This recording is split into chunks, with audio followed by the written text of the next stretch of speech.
না অনেকে আহত হলেন, এইসব বিষয় নিয়ে আসলে কথা বলার জন্য শিক্ষা ব্যবস্থা, সার্বিক শিক্ষা ব্যবস্থা, উচ্চতর শিক্ষা ব্যবস্থা, ৭ কলেজ, ঢাকা বিশ্ববিদ্যালয়, এগুলো নিয়ে কথা বলার জন্য আমাদের সঙ্গে আজ রয়েছেন বাংলাদেশ উন্মুক্ত বিশ্ববিদ্যালয় বাওবির উপাচার্য অধ্যাপক সাইদ ফেরদৌস। অধ্যাপক সাইদ ফেরদৌস, আপনাকে আমাদের অনুষ্ঠানে স্বাগত জানাই। আপনি আমাদেরকে সময় দিয়েছেন, সেজন্য আমাদের শুভেচ্ছা ও কৃতজ্ঞতা জানবেন। ধন্যবাদ। আমাদের সঙ্গে আরও থাকছেন university of liberal arts Bangladesh ইউলেবের সামাজিক বিজ্ঞান অনুষদের ডিন ও গণমাধ্যম অধ্যয়ন ও সাংবাদিকতা বিভাগের প্রধান অধ্যাপক সুমন রহমান, আমার খুব প্রিয় লেখক কবি। অধ্যাপক সাইদ ফেরদৌসও আসলে খুব প্রিয়, দুইজন প্রিয় শ্রদ্ধাভাজন এবং জ্ঞানী মানুষকে সঙ্গে পেয়ে আমরাও নিশ্চয়ই খুব উৎফুল্ল এবং আনন্দিত। এইটা আমাদের দর্শকরাও নিশ্চয়ই আজকে খুবই উপভোগ করবেন। কিন্তু আমি অধ্যাপক সাইদ ফেরদৌসের কাছেই প্রথমে যেতে চাই। অধ্যাপক ফেরদৌস, আমরা অনেকেই বলে থাকে যে রাজধানীতে যে ৭টি কলেজ আছে, এর মধ্যে 2টি মেয়েদের কলেজ, 5টি ছেলে মেয়ে আছে, ওরকম কলেজ। তো ওই 7টি কলেজের সংকটের মূল হচ্ছে 2017 সালে জাতীয় বিশ্ববিদ্যালয় থেকে ছাড়িয়ে নিয়ে এদেরকে ঢাকা বিশ্ববিদ্যালয়ের সাথে অন্তর্ভুক্ত করা। তখন বলা হয়েছিল যে এতে জাতীয় বিশ্ববিদ্যালয়ের উপর চাপ কমবে, ঢাকা বিশ্ববিদ্যালয়টা খুব সানন্দে গ্রহণ করতে পারে, ইত্যাদি ইত্যাদি ইত্যাদি। কিন্তু অনেকেই মনে করেন যে এটি ঢাকা বিশ্ববিদ্যালয়ের সাবেক উপাচার্য অধ্যাপক আরিফিন সিদ্দিক এবং জাতীয় বিশ্ববিদ্যালয়ের সাবেক উপাচার্য অধ্যাপক হারুনুর রশিদ, এই দুইজনের ব্যক্তিগত দ্বন্দ্ব বা অতিরিক্ত ভালোবাসা থেকে এটি হয়েছে। সত্যি সত্যি কি শিক্ষকেরা, বিশেষ করে উপাচার্য পর্যায়ের শিক্ষকেরা, এসব বিষয়ে ব্যক্তিগত দ্বন্দ্ব বা মানে আপনার কাছে কি মনে হয়? আপনাদের দুজনের কাছ থেকে এই প্রথম প্রশ্নটা তাই করছে। অধ্যাপক ফেরদৌসকে আগে শুনি। আচ্ছা আচ্ছা, ধন্যবাদ খালেদ। এটা তো আসলে অন্তর্যামী হওয়া ছাড়া এটার উত্তর আসলে দেয়া খুব কঠিন, তাই না?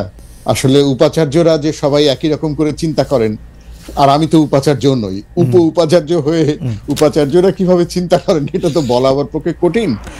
কিন্তু আমিও খুব বিস্মিত হয়েছি এই এত বছর পরে এই প্রচারণা যখন সামনে এসছে বা এই আলাপচারিতা যখন সামনে এসছে, তার মানে লোকে বিশ্বাস করে, এই আলাপের বিশ্বাসযোগ্যতা আছে। এবং 7 কলেজের স্থানান্তরের মানে 7 কলেজের অধিভুক্ততা বদল হওয়ার পেছনে এই ব্যক্তিগত রেষারেষি কাজ করেছে কিনা আমরা জানি না, কিন্তু আওয়ামী শাসনামলের অধীনে যে উপাচার্যরা ছিলেন তাদের নিজেদের মধ্যে যে পারস্পরিক ক্ষমতার দ্বন্দ্ব ছিল, ক্ষমতার লড়াই ছিল, সেইটা তো অন্তত এটা স্পষ্ট করে দেয়। তো এইটা খুব মানে আমি সবসময় ভাবি যে জাতীয় বিশ্ববিদ্যালয়ের তো সৃষ্টি হয়েছিল কলেজগুলোকে অধিভুক্ত করার জন্য এবং সেগুলোকে ব্যবহার করার জন্য।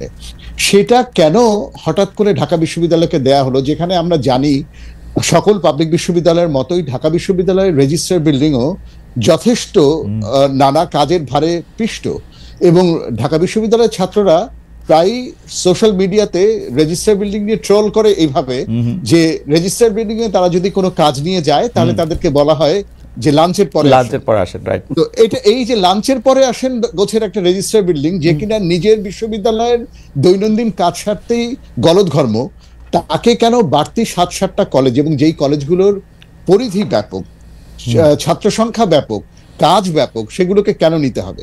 এবং নেয়ার ফলে যেটা হয়েছে যে ভয়ানকভাবে একাডেমিক স্থবিরতা তৈরি হয়েছে। এই 5 বছর 7 বছর লেগে যাচ্ছে ডিগ্রি প্রোগ্রাম সমাপ্ত হতে। পাশাপাশি 7 কলেজের ছাত্ররা একটা বড় নালিশ তুলেছে যে আর্থিক অসততার অভিযোগও তারা ঢাকা বিশ্ববিদ্যালয়ের দিকে তুলেছে। এই যে এত কিছু অনাকাঙ্ক্ষিত অনভিপ্রেত কথাবার্তা হতে পারলো বা এগুলো উঠতে পারলো, এটার পেছনে বোধগম্য কোনো ব্যাখ্যা নেই। এটা খুব গুরুত্বপূর্ণ যে আসলে আরিফিন সিদ্দিক এবং অধ্যাপক হারুনুর রশিদের মধ্যে ক্ষমতার দ্বন্দ্ব হয়েছিল কিনা আমরা জানি না, কিন্তু এটা তো ঠিক যে একটা এক্সেপশন তৈরি করা হয়েছিল। এক্সেপশনটা হচ্ছে জাতীয় বিশ্ববিদ্যালয়ের অধীনে কলেজগুলো থাকবে, সেখানে হঠাৎ করে ঢাকা বিশ্ববিদ্যালয়ের কাছে 7টা কলেজকে দেয়া হবে। এমন বাজারে এমন কথাও রটনা হয় যে এই কলেজগুলো পাওয়ার সাথে সাথে এই কলেজগুলোর খাতা দেখার কাজ ইত্যাদি ইত্যাদি ঢাকা বিশ্ববিদ্যালয়ের শিক্ষকরা পেলেন। মানে এগুলো তো কোনো ভালো কথা না। এই পুরো বিষয়টা ঘটলো একভাবে যে নিয়মের ব্যত্যয় ঘটায়। সেটা কেন ঘটলো সেটা আসলে আমাদের, এবং এগুলো এখন আবার শুনছি, গতকালকে শুনছি যে সমাধানের রাস্তায় বলা হচ্ছে যে একটা ভিন্ন আরেকটা বিশ্ববিদ্যালয় তৈরি করে এদেরকে নেওয়া হবে। তো তাহলে জাতীয় বিশ্ববিদ্যালয় আছে, তারপরে আবার একটা ভিন্ন বিশ্ববিদ্যালয় তৈরি হবে শুধু এই 7টা কলেজের জন্য। তো এরপরে আরো অন্য 7টা কলেজ বা 14টা কলেজ বলবে আমাদের জন্য আরেকটা বিশ্ববিদ্যালয় করো।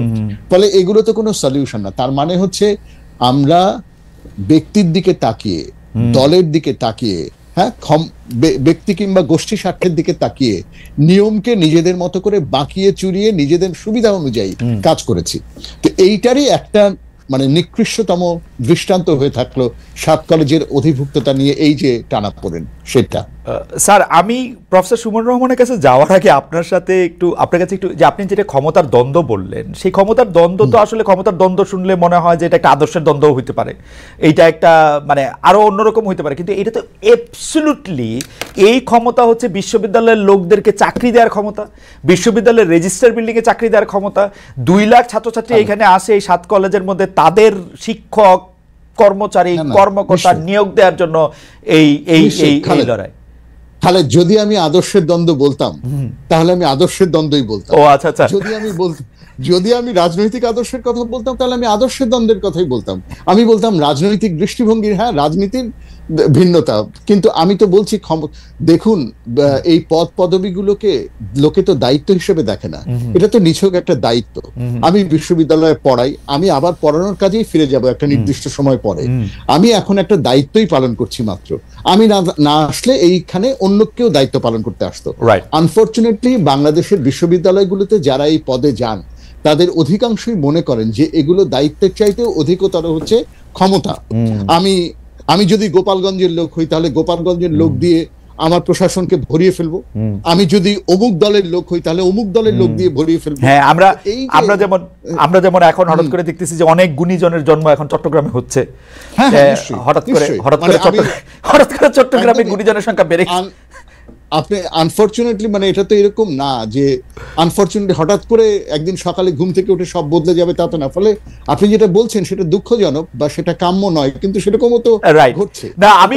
আমি খুব খেয়াল করি, আগে দেখা যাইতো যে পদ্মা পার হইলে তার বাড়ি মানিকগঞ্জ হোক বা পদ্মার একটু আগে হোক হোক, কোনোভাবে গোপালগঞ্জকে টেনে আয় না বলতো এই গোপালগঞ্জের পাশের জেলায়, এই গোপালগঞ্জ গ্রেটার ফরিদপুর, এই গোপালগঞ্জের এরকম জেলায় মানে এরকম পরিচয় দিতে চাইতো। এখন ওই জেলার লোকেরা এখন আবার নিজেদেরকে ফরিদপুরের পরিচয় দিতে চায় না, এখন বলে অন্য কিছু, যে আমরা ঢাকা। যাই হোক, আমি প্রফেসর সুমন রহমানের কাছে একটু আসি। প্রফেসর সুমন রহমান, ওই প্রশ্নেরই একটু মানে এইটার কারণ আপনি আসলে কি দেখেন? আমি শুধু একটু যুক্ত করতে চাই যে বর্তমান সরকার বা বর্তমানে যারা দায়িত্বে আছেন তারা কি আসলে মানে একটু ফেল করলেন? মানে প্রফেসর মামুন আহমেদ খুবই সজ্জন মানুষ, আমি তাকে খুব ব্যক্তিগতভাবে চিনি, কিন্তু তিনি যেভাবে ছাত্রছাত্রীদের সঙ্গে কথা বললেন বা ছাত্রছাত্রীরা তাদের সঙ্গে যেভাবে কথা বললো, মানে আমরা ভিডিও যেরকম দেখেছি, এইটাকে আপনি কিরকম মনে করেন? আমি যদি সরকারের জায়গা থেকে বলি যে অন্তর্বর্তীকালের শিক্ষা উপদেষ্টা ডক্টর ওয়াহিদুদ্দিন মাহমুদ বিষয়টাকে নিয়ে যেভাবে কথা বলতেছেন, একটু আপনার কাছ থেকে একটু শুনতে চাই যে আপনি আসলে কিভাবে দেখছেন। ধন্যবাদ খালেদ। আমি আসলে যেটা আমি ফলো করছি জিনিসটা এবং যেটা আমি দেখলাম সেটা হচ্ছে যে একটু ওই যে আপনি প্রসঙ্গটা আনলেন যে 2 উপাচার্যের দ্বন্দ্ব, তো যেখানে আমরা ডেটা নাই বলে আমরা বলতে পারছি না, বাট একটা জিনিস আমাদের মনে আছে যে যখন এই সিদ্ধান্তটা হয়েছিল তখন একদম পাবলিকলি আমাদের জাতীয় বিশ্ববিদ্যালয়ের উপাচার্য তখন যিনি ছিলেন প্রফেসর হারুন, উনি কিন্তু এটাতে অসন্তোষ প্রকাশ করেছিলেন পাবলিকলি, যে তিনি চাননি এটা।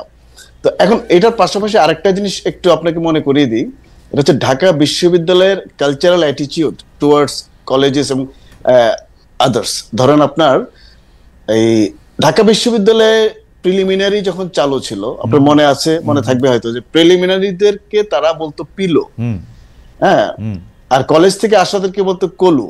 সো এটা একটা কাস্ট সিস্টেম কিন্তু ঢাকা বিশ্ববিদ্যালয়ে দীর্ঘদিন ছিল। হ্যাঁ, সো এরা সেকেন্ড ক্লাস সিটিজেন, পিলু এবং কলু।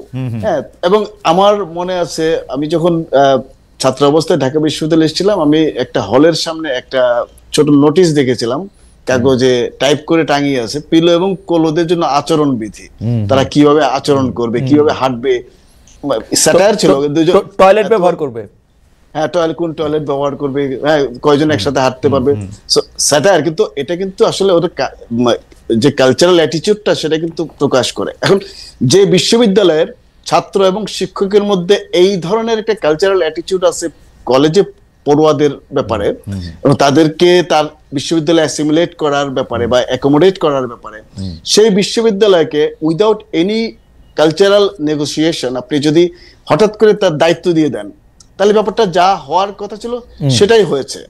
একদিকে যেমন ঢাকা বিশ্ববিদ্যালয়ের অদক্ষতা, অন্যদিকে হচ্ছে তাদের আসলে কালচারাল নেগলিজেন্স, হ্যাঁ, এই এন্টায়ার কমিউনিটির ব্যাপারে তারা একে অদক্ষ, দ্বিতীয়ত তাদের আসলে ইচ্ছা নাই, সদিচ্ছাই নাই, তারা বুঝতেই চেষ্টা করেনি যে প্রবলেমটাকে তারা কিভাবে ডিল করবে, তাদের সেই দক্ষতা আছে কিনা, যোগ্যতা আছে কিনা, তারা একটা রিসোর্স আকারে দেখেছে সেটা, যেটা সাইদ ফেরদৌস বলেছেন যে খাতা দেখার কাজ, বাড়তি কিছু টাকা, বাড়তি কিছু ক্ষমতা, সেটা তারা চেষ্টা করছে, নিয়োগ পদোন্নতি। এই যে এই এন্টায়ার জিনিসটা, এটাকে রিসোর্স আকারে দেখা, এটাকে একটা ম্যানেজেবল প্রবলেম আকারে না দেখা, এইটারই মানে ফলশ্রুতি কিন্তু আসলে এই এখনকার যে আন্দোলন। হ্যাঁ, আমি বলবো যে আমরা অনেকেই ট্রল করেছে যে তিতুমির বিশ্ববিদ্যালয়ের ছেলেরা বিশ্ববিদ্যালয়ের সাইনবোর্ড লাগিয়ে দিয়েছে, কলেজের ছেলেরা বিশ্ববিদ্যালয়ে লাগিয়ে দিয়েছে। তো এখন এই যে বিশ্ববিদ্যালয়ে লাগিয়ে দিয়েছে, আপনি হাসাহাসি করতে পারেন, কিন্তু এটার মধ্যে কিন্তু পরিষ্কার একটা মেসেজ আছে যে তারা আসলে কেন বিশ্ববিদ্যালয়ে লাগিয়েছে। কারণ যে বিশ্ববিদ্যালয়ের অধীনে তাদের থাকার কথা, সে বিশ্ববিদ্যালয় ফাংশন করছে না, তো তারা কি করবে? তাদের তো আসলে উপায় নাই, তারা একটা অটোনমি চাচ্ছে, কোনোভাবে একটা অটোনমি চাচ্ছে যাতে তাদের সেশন জট মুক্ত হতে পারে তারা। তো এইটা কিন্তু আমরা আসলে দিতে ব্যর্থ হয়েছি। এবং আপনি যেটা বলেছেন যে উপাচার্য ঢাকা বিশ্ববিদ্যালয়ের যিনি যে আচরণগুলো করেছেন বা তার সাথে যে আচরণ হয়েছে, দুটিও দুঃখজনক। কিন্তু আমি বলবো যে শিক্ষক হিসেবে ওনার আচরণটা হয়তো আরেকটু হওয়া দরকার ছিল, ডিফেন্সিভ হওয়া দরকার ছিল।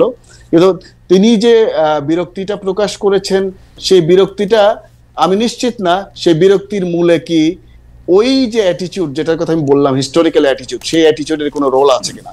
আমার কিন্তু দেখে এরকমই মনে হলো। তো ওটুকুই আমি বলবো। আপনি কি জনাব প্রফেসর ডক্টর ওয়াহিদুদ্দিন মাহমুদের অবস্থান নিয়ে কোনো কিছু বলবেন? যে শিক্ষা উপদেষ্টা, তিনি আসলে মানে তার কথা থেকে আমরা কেমন জানি মেসেজ পাইতে গিয়া উল্টাটা পাই, মনে হয় যে আরেকটু ভয় পেয়ে যায়, মানে এরকম মনে হয় কিনা? মানে তিনি তো আসলে স্পেসিফিক করে কিছু একদিক দিয়া উনি অন্য শিক্ষামন্ত্রী টন্ত্রীর চেয়ে ভালো, মানে ধমক দেন না, বেতন বন্ধ করে দিবেন এই টাইপের একটা দেন না, কিন্তু উনি তো কেন আছেন বা কি বলছেন সেটা আমি ভালো বুঝতে পারি না, আপনি বুঝতে পারেন কিনা? আমাকে বলছেন? জি জি। আচ্ছা, বিষয়টা হচ্ছে যে ওয়াহিদুদ্দিন মাহমুদ খুবই সজ্জন ব্যক্তি, তিনি প্রবীণ ব্যক্তি, কিন্তু প্রবলেমটা অ্যাকচুয়ালি এই ইন্টারিম সরকারের যে প্রস্তাবিত মানে কাল, যেই সময়টা থাকবে বলে আমরা অনুমান করি, এবং এই যে পিরিয়ডটা, এই পিরিয়ডটা কিন্তু সবাইকে যার যার কাজের কমপ্লিশনের ব্যাপারে একটা সেন্স দিচ্ছে যে হচ্ছে আপনার হচ্ছে এতখানি সময়। তো এখন এই প্রবলেমটা আসলে এই লাইফ টাইম, ইন্টারিম পিরিয়ডের এই লাইফ টাইমের থেকে অনেক বড় একটা মানে প্রবলেম। এই লাইফ টাইমে এটা ম্যানেজেবল না। তো এখন এইটা একটা বড় জিনিস, এবং এইটাকে হ্যান্ডেল করা কিভাবে, আপনি কি করবেন? আপনি ঢাকা বিশ্ববিদ্যালয়ে ফাংশন করছে না, so will they go back to national university? না, সেটাও সম্ভব না। তাহলে কি করবে? একটা সেপারেট বিশ্ববিদ্যালয় কিভাবে সম্ভব? মানে ইউজিসি তো বিশ্ববিদ্যালয় না। সো অনেকগুলো সমস্যা কিন্তু এখানে আছে। তো ইউজিসি কে আপনি আসলে ইউজিসি দিয়ে সেটা হ্যান্ডেল করতে পারছেন না। একটা সেপারেট বিশ্ববিদ্যালয় স্থাপন করতে গেলে এই সরকারের আমলে সেটা কিভাবে সম্ভব, সেটা নিয়ে পলিসি কোয়েশ্চেন আছে। এখন না, কিন্তু প্রফেসর রহমান, আপনার কাছে কি মনে হয় না যে যদি ঘোষণাটা, যদি সেপারেট বিশ্ববিদ্যালয় করতেই হয়, তাহলে যে ঘোষণাটা এখন এসে 4-5 বছর পরেও করা যায়, কিন্তু এখন এটাকে যেভাবে রাখা হয়েছে, এখন কিন্তু আপনি দেখবেন যে মানে খুবই ভলাটাইল একটা অবস্থা আছে। হয়তো আমরা এই মুহূর্তে বুঝতেছি না, কিন্তু আসলে অনেকগুলি শিক্ষার্থীর শিক্ষা জীবন, তারপরে তারা তো এখন ইয়াং, তাদের মারামারিরও একটা, এইটা কি এরকম ঝুলায় রাখা হইতেছে কিনা? মানে আমি প্রফেসর রহমান, আমি আসলে ডক্টর ওয়াহিদুদ্দিন মাহমুদকে বুঝতেই চাই যে তিনি কি আসলে দেখতে পাচ্ছেন সামনে যে কি হইতে পারতেছে। আমার কাছে মনে হচ্ছে যে তার যে বক্তব্যটা আমরা পাচ্ছি সেটা হচ্ছে আমরা বলি না যে থিংকিং অ্যালাউড। আচ্ছা, হ্যাঁ, সো বেসিক্যালি উনি আসলে সশব্দে চিন্তা করছেন। হ্যাঁ, বিকজ ডেফিনেটলি আপনি এত দ্রুত একটা পলিসি ডিসিশনে পৌঁছানো আমার কাছে মনে হয় খুবই কঠিন, খুব ফার্মলি পৌঁছানো সম্ভব। তো আমরা আসলে একটা কনফিউশন দেখতে পাচ্ছি ওনার মধ্যে। এই কনফিউশনটা আমি মনে করি যে খুব আনজাস্টিফাইড না, এই কনফিউশনটা থাকারই কথা। কিন্তু তো এই কনফিউশনটা থেকে ধীরে ধীরে কিন্তু আগাচ্ছেন। ওনার বক্তব্যটা যদি আপনি দেখেন, আমরা যদি একটু পজিটিভলি দেখতে চেষ্টা করি, ওনার কালকের বক্তব্য এবং আজকের বক্তব্যের মধ্যে কিন্তু তফাৎ আছে। আজকে কিন্তু তিনি বলছেন যে হ্যাঁ একটা বিশ্ববিদ্যালয় স্থাপনের চিন্তা সরকার করছে। তো এখন সেটা রকম কি হবে তারা নিশ্চিত না। আশা করছি আগামীকালকে এ বিষয়ে আমরা হয়তো আরেকটা আপডেট পাবো, সেখানে হয়তো একটা ফরম্যাট আমরা পাবো। আগাচ্ছে, আমি মনে করি, আমি স্টিল আশাবাদী যে আগাচ্ছে, কিন্তু অবশ্যই প্রবলেমটা আমরা যে যতখানি ইন্টারভেন করছি তার চেয়ে বড় একটা প্রবলেম, এটা আমাদের মনে রাখতে হবে। আমি একটু প্রফেসর সাইদ ফেরদৌসের কাছে যাই। প্রফেসর সুমন রহমান, আপনাকে ধন্যবাদ। আমি প্রফেসর সাইদ ফেরদৌসের কাছে এই প্রশ্নটা নিয়েও আসলে আপনার একটু মতামত শুনতে চাইবো যে আমরা কি আসলে জুলাই আগস্টের সেই অসাধারণ একটি আন্দোলন, বিপ্লব, অভ্যুত্থান আমরা যেভাবেই বলি না কেন, তারপরে কি আমরা একটা উইয়ার দে হয়ে যেতে দেখলাম খুব দ্রুত, যে ছাত্র বা সমন্বয়করা এক দল, বাকিরা বিভিন্ন বিভিন্ন দল, কখনো প্রফেসর সুমন রহমান এই দল অথবা অন্য দল, মানে আমি একটা নাম বলার জন্যই বললাম, তো এইটা কি মানে একটা উইয়ার দে খুব দ্রুত হয়ে গেল? যেমন আমরা দেখলাম যে হাসনাত আব্দুল্লাহ সমন্বয়কদের একজন, তিনি আসলে সেইখানে এই দুই দলের মাঝখানে যাতে এই সংঘর্ষ যাতে রক্তক্ষয়ের দিকে না যায়, তিনি আসলে এটা আটকাতেই গেলেন। কিন্তু আমরা এক সাংঘাতিক রকমের উল্লাস দেখতে পেলাম, ওকে ভুয়া বলে তাড়িয়ে দিয়েছে, ওকে আর কেউ মানতেছে না। এইটা আপনি আসলে কিভাবে দেখেন? এবং পাশাপাশি দর্শকরা একটা প্রশ্ন করতেছেন যে এই যে শিক্ষকদের অবমাননা, এইটা আসলে এই 5 আগস্টের পরে এত বেশি করা হয়েছে যে কোনটা যে ভালো কারণে করা হয়েছে, কোনটা খারাপ কারণে করা হয়েছে, এটাই এখন একটা বোঝা মুশকিল। আপনি যদি একটু বলতেন। অধ্যাপক ফেরদৌসকে শুনে আমরা অধ্যাপক রহমানকে ওই প্রসঙ্গে একটু শুনতে চাই। অধ্যাপক সাইদ ফেরদৌস। ধন্যবাদ খালেদ। এটা একটা বড় প্রশ্ন, আসলে একটু খুলে আসলে আলাপটা হওয়া দরকার। সেটা হচ্ছে, দেখেন, 5ই আগস্টে একটা ঘটনা ঘটেছে, সেটা হচ্ছে যে দীর্ঘদিনের যে জগদ্দল পাথর, যে স্বৈরশাসন, তার অবসান ঘটেছে। কিন্তু এটা তো এরকম না যে রূপকথার গল্প না, যে ডাইনি মরে গেল আর প্রাসাদের রাজকন্যা জেগে উঠলো ঘুম থেকে, আর গাছে গাছে ফুল ফুটলো আর পাখি গাইতে শুরু করলো। রূপকথায় এটা ঘটে যে ডাইনি মরে যাওয়ার মাত্র ডাইনির মায়াজাল কেটে যায়, আর তখন সবাই, হ্যাঁ, জীবিত মানুষেরা সব মৃতের দেশ থেকে ফিরে আসে এবং আনন্দ করতে থাকে। রূপকথা এটা ঘটে, বাস্তবে তো এটা ঘটবে না। ফলে স্বৈরশাসন চলে গেছে, কিন্তু তার তো লিগেসি আছে।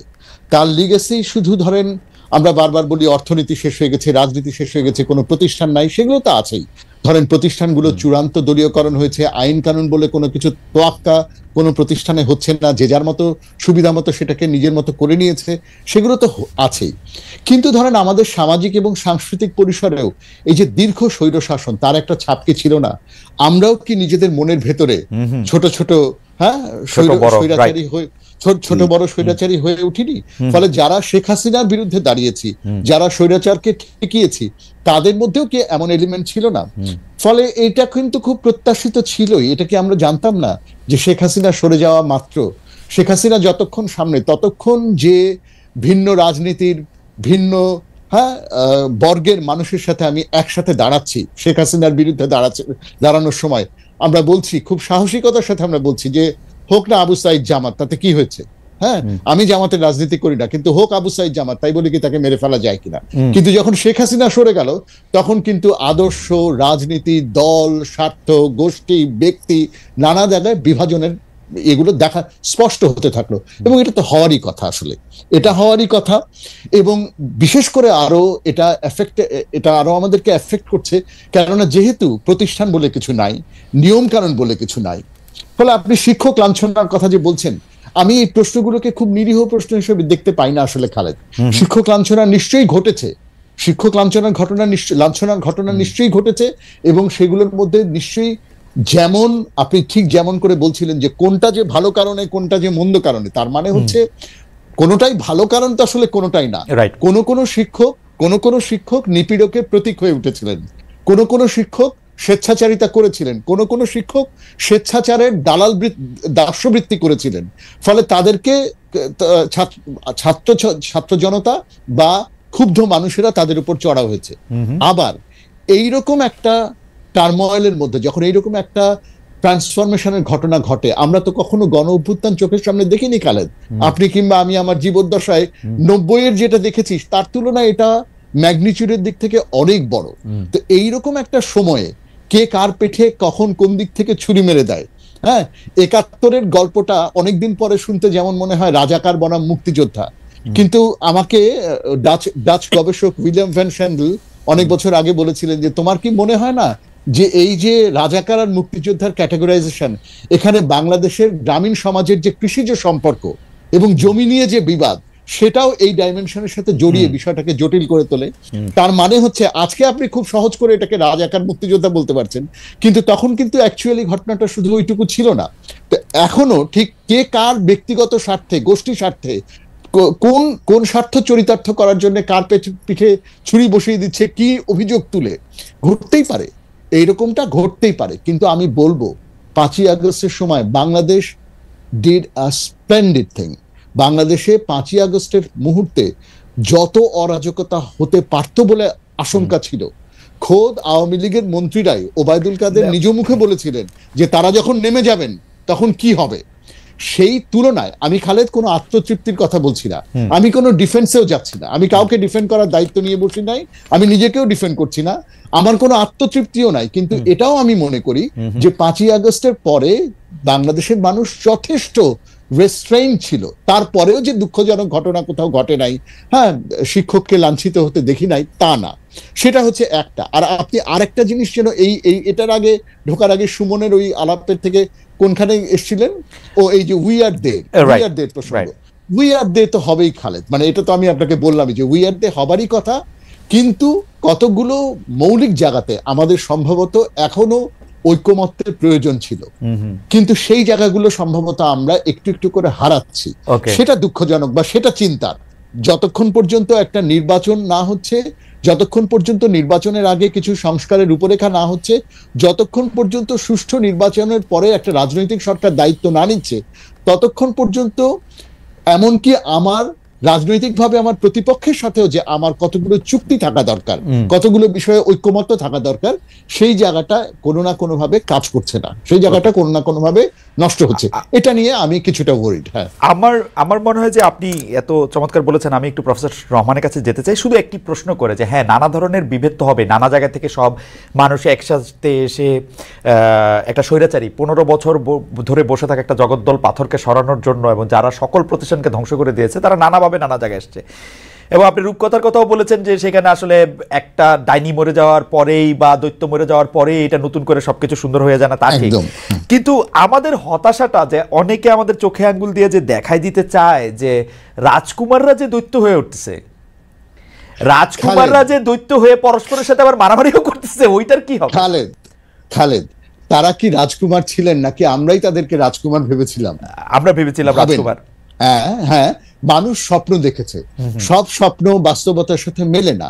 হ্যাঁ, এটা খুবই ভালো হতো যদি তারা আমাদের দেখা সিনেমার নায়কদের মতোই একেবারে জলজলে হতেন, হ্যাঁ, কিন্তু এটা ঘটে না। মানুষের মধ্যে স্ববিরোধিতা থাকে, আর তাদেরকে কে কিভাবে দেখছি, পোট্রে করছি, তাদের আচরণের মধ্যে তারা তো রাজনৈতিকভাবে পরিপক্ক কিনা, হ্যাঁ, তারা পদ পদবি নিল কেন। ধরেন আমাকে যদি বলেন, আমি বলবো যে তারা যদি শ্যাডো গভর্নমেন্টে থাকতো, তারা যদি 3টা উপদেষ্টার পদে না গিয়ে তারা যদি শ্যাডো গভর্নমেন্টে থাকতো, তাহলে তারা ভালো করতো। তো তারও আগে তো তাহলে দায় দিতে হয়, তারা যখন রাজনীতিবিদদেরকে আহ্বান জানিয়েছিল জাতীয় সরকার গঠনের, তখন তো রাজনৈতিক দলগুলো জাতীয় সরকার গঠনের দিকে যায় নাই। এবং না যাবার ফলে যে প্রক্রিয়াতে উপদেষ্টা বাছাই হলো এবং যে প্রক্রিয়াতে সরকার গঠন হলো, সেনাবাহিনীর সাথে যে পর্যায়ে নেগোসিয়েশন করতে হলো খালেদ, এটা তো গণ অভ্যুত্থানের পরের একটা জনগণের সরকার হয়েছে বলে আপনি তো বলতে পারবেন না। ফলে এই মানে ধরেন অসঙ্গতিগুলো, এইগুলো সমেতই সব, এটাই এরপরে বলতে হবে আলহামদুলিল্লাহ যে স্বৈর শাসনের অবসান ঘটেছে। এখন আমাদের সামনে আরো অনেকগুলো ওয়ান আফটার অ্যানাদার আমাদের অনেকগুলো কাজ করার আছে। হ্যাঁ, এই ছাত্র জনতার, এই ছাত্র নেতৃত্বের মধ্যে যে ত্রুটি আছে, তাদের রাজনৈতিকভাবে আমরা তাদেরকে প্রশ্নবিদ্ধ করি, সমালোচনা করি, কিন্তু ক্যান্সেল কালচার একটা আছে বাংলাদেশে খালেদ, আমি সেখানে ঢুকতে চাই না। আমি কাউকেই এই জুলাই অভ্যুত্থানের সাথে যুক্ত কোনো পক্ষকেই ক্যান্সেল করতে চাই না, এমনকি জামাতকেও না, বিএনপিকে তো না, কাউকেই ক্যান্সেল করতে চাই না। আমি মনে করি সকল দল মতের মানুষ শেখ হাসিনার বিরুদ্ধে বা স্বৈর শাসনের বিরুদ্ধে শেষ মুহূর্তে যে একসাথে দাঁড়াতে পেরেছিল, এটা আমাদের জীবনের একটা পরম অর্জন। আপনি তো প্রতিপক্ষকেও ক্যান্সেল করতে চান না, কিন্তু আমরা দেখলাম যে সাংবাদিকদের ক্যান্সেল করা হয়েছে, সেইটাকে আবার জাস্টিফাইড বলে আরেকটা নিউজ করা হয়েছে, এবং সেইটাকে আবার শেয়ার দিচ্ছেন প্রেস সচিব।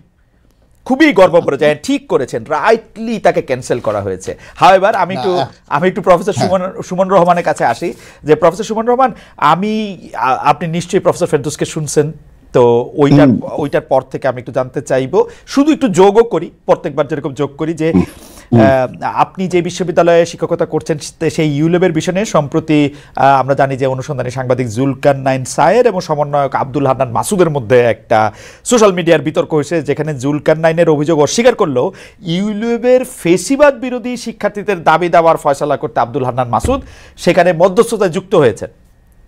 তিনি নিজেই বলেছেন যে এই যুক্ত হওয়াটা কি আনুষ্ঠানিক, মানে আনুষ্ঠানিক বা অনানুষ্ঠানিক, আপনি যদি ওইটাও একটু বলেন আর কি সার্বিকভাবে এইটা আপনারা আসলে কিভাবে দেখতেছেন যে এটা ইটস ওকে, মানে ইটস গুড। আচ্ছা, জি থ্যাংক ইউ। আমি প্রথমে সাইদ ফেরদৌসের সাথে অ্যাবসলিউটলি এগ্রি করি যেভাবে তিনি বলেছেন যে অ্যাকচুয়ালি আমি একটু ভিন্নভাবে আর্টিকুলেট করি।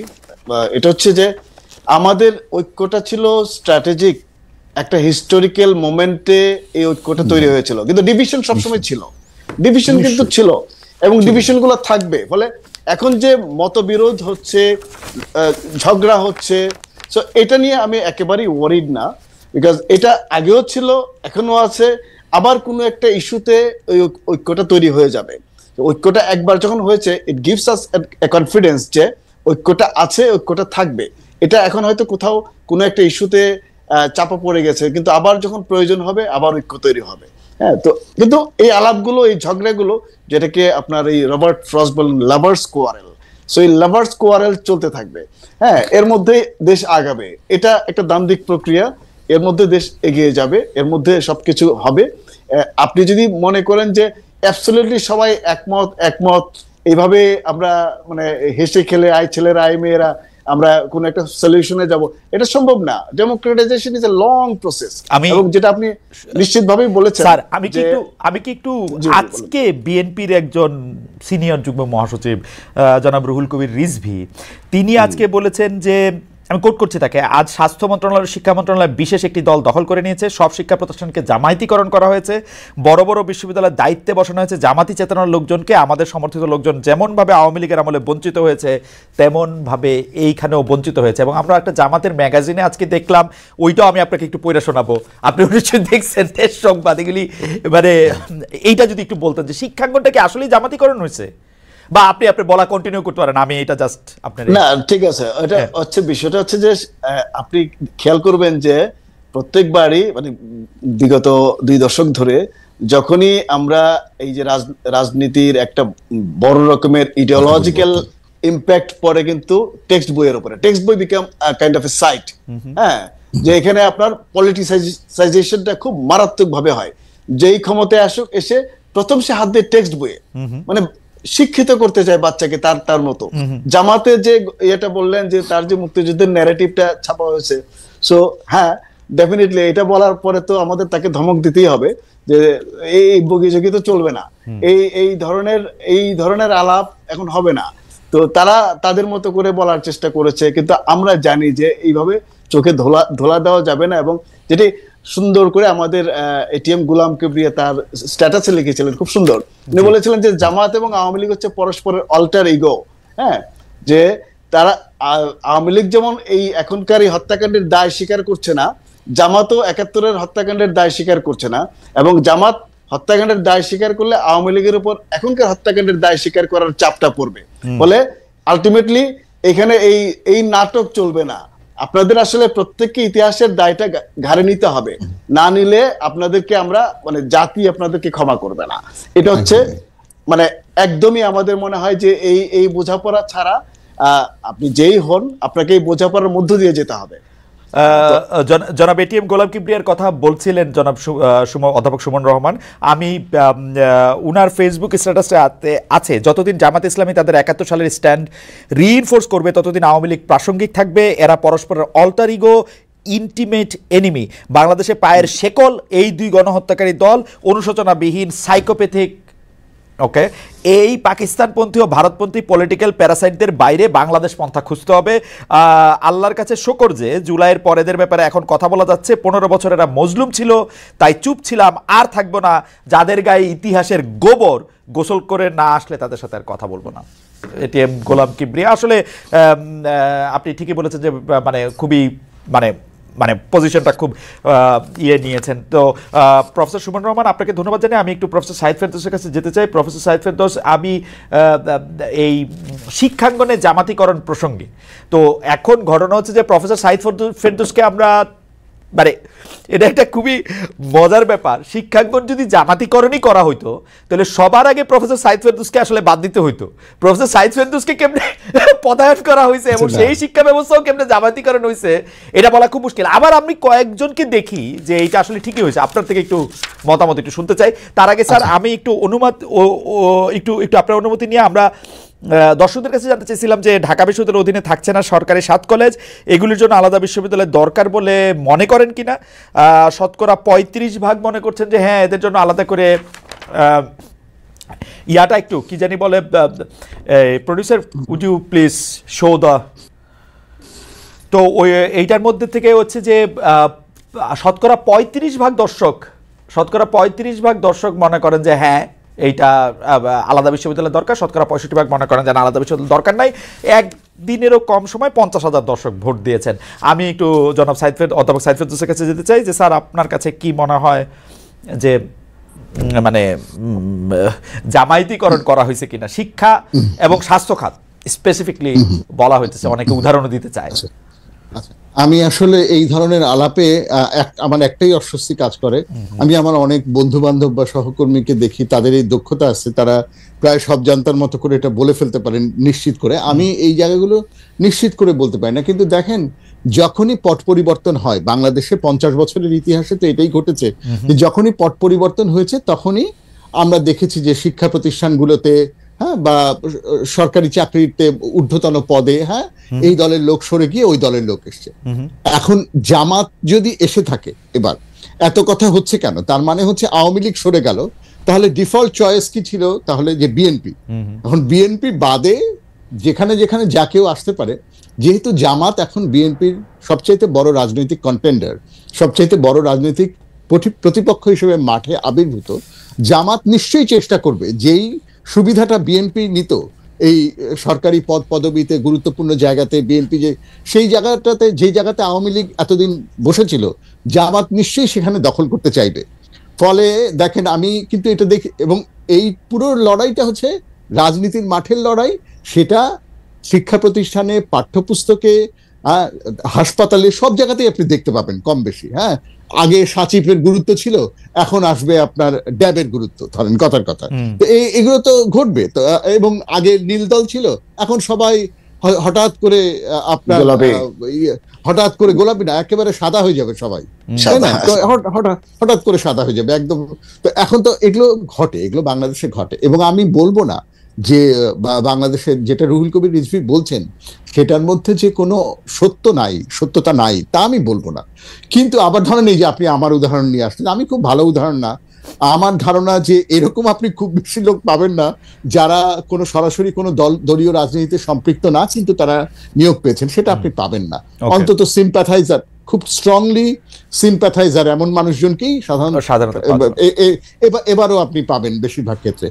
তবে আমার রিজভী ভাইয়ের কথা প্রসঙ্গে আমার এইটা বলার থাকে যে দেখেন, মানে উনি যেটা বলছেন সেটা সত্য, কিন্তু তারপরে কি, মানে এটা তো এরকমই তো হওয়ার কথা যে একটা দল সরে গেছে, এবার অন্য দল আসবে।